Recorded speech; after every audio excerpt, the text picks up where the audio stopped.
Come join Kyle, John, and David as they go through what's on the playlist. Find out what's everyone's favourite at Chicken Soup for the Soul Entertainment. We have a few segments, to be honest. In and out points, no celebs and the gossip. Back in time where we're talking about the big M's, coming attractions, what the queue. Quick checks, who'll be laughing? You abundantly. Welcome to Dual Redundancy. Yes, welcome to Dual Redundancy, another mini episode where you can hear all the latest in television and entertainment news we will hopefully get in 2023. I'm David Allen, and the other hosts are... John Brogan, the third one is... Kyle Bridger.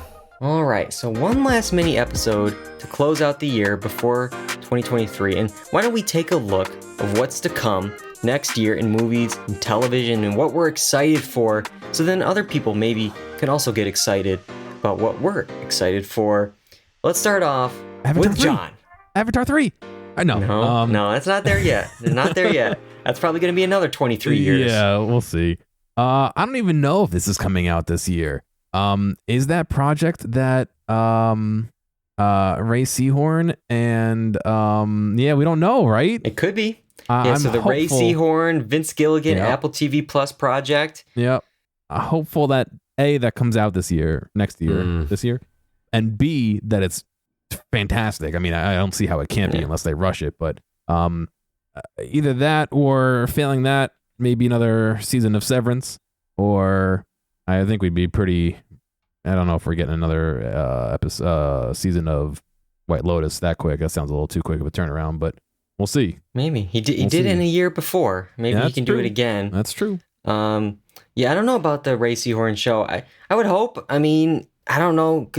Unless it's something crazy, I don't think there's too much CGI visual effects going on unless he's doing something really outside of his Unless they want to normal break. thing. Maybe they want to break and, collect that's themselves, get some of those creative juices back in their heads, and who knows? We can only hope that they do it this year, but we'll see. Yeah, so for me, I joked last year I could say like a lot of what I was saying in 2020 and 2021 because it's always being delayed. I'll say it for the last 3 years. I want Mission Impossible 7. I want that movie. Give it to me. It's going to be like a wild like July because that movie's coming out. And then a week after that, we have Barbie, a movie from Greta Gerwig, Lady Bird, Little Women. So I'm excited to see what she's going to do with Barbie. And that's the same weekend as Christopher Nolan's Oppenheimer, where he's probably going to legit like blow up a real atomic bomb to get that filmed, knowing him. He's all about practical effects. So I'm just excited for these types of movies because I feel like last summer it was very like Marvel, Jurassic World, like those. Like I'm excited for like those kind of blockbusters. Plus, there's some crazy animals movies coming out. There's Cocaine Bear. There's Winnie the Pooh, Blood and Honey. Like there's some weird stuff going on. So bring on the weird movies. I'm all for it. But I got some TV picks, but I want to hear some from Kyle. Kyle, what are you looking forward to? I mean, you pretty much said all the ones that I was looking at. Oppenheimer for sure.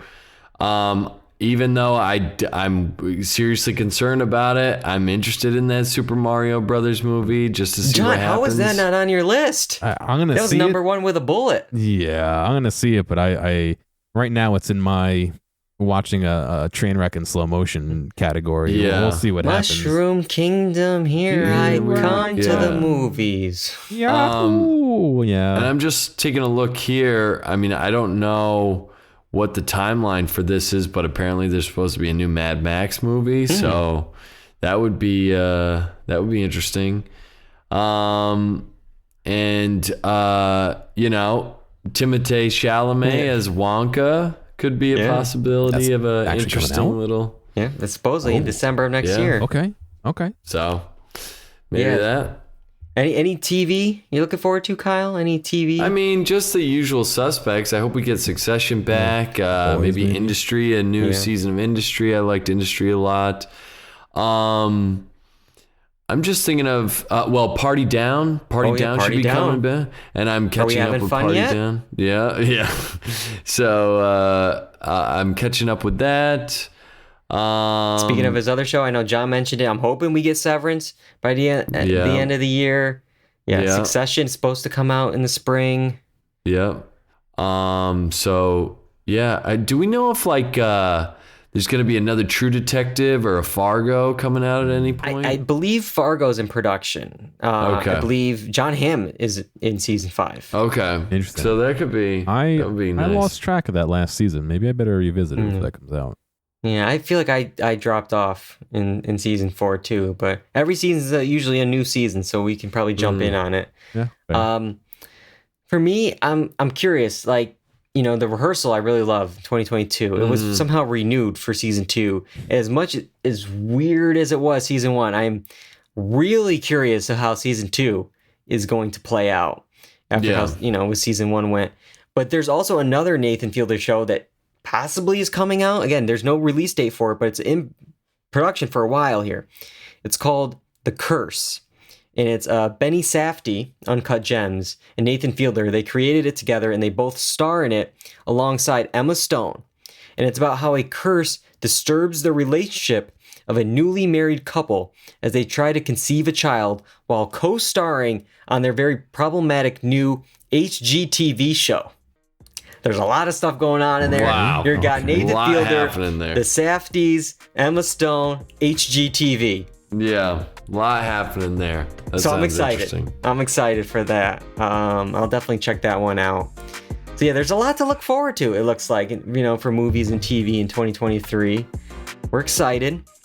And we got a lot coming up on the podcast. We're going to be back in live Monday, January 9th, 8 p.m. Eastern. We got a lot to discuss in January. I'll give you a quick rundown of some of the movies and TV. For TV, we got The Last of Us on HBO. We got That 90s Show. Maybe we'll check out Netflix's Kaleidoscope. We got some movies we can catch up on that are coming out or have already come out. We've all seen at this point. Glass Onion, A Knives Out Mystery, Avatar, The Way of Water. Plus, we have Oscar nominations, the results of the Golden Globes, a lot to do in January. So make sure you're subscribed, you're following us, you're ready to go. YouTube, Apple Podcasts, Spotify, the blog, doredundancy.com, and of course, Monday nights on Twitch, twitch.tv/doredundancy, 8 p.m. Eastern. I was almost going to switch it on you this year, John. Yeah. Make it Tuesdays. No, it's Monday nights on Twitch. And, you know, why don't you start 2023 in style and get some Do Redundancy merch, okay? Why don't you look good for 2023, get some new shirts, get a mug, some stickers. Check that out in our merch store. It's hosted by Gearomatic. It's also in our link tree. It's in the show notes. You can check that out. And you can make sure you're following us on Twitter, which is definitely still around at this point, and Instagram at Do Redundancy. Way to date the podcast, am I right? All right. But I got to thank you guys so much for another year of podcast. I mean, if you count these 2 minis, I think we had like over 40 some episodes. Over 40 hours of content. Like it's wild to think about, and I couldn't do it without you guys, or John directing all the shows, getting them up on Apple Podcasts and Spotify. Thank you guys so much. But until next time, until 2023, I'm David Allen. I'm John Braywick. And I'm Kyle Bridger. And that's all we got for Do Redundancy. Goodbye, everybody.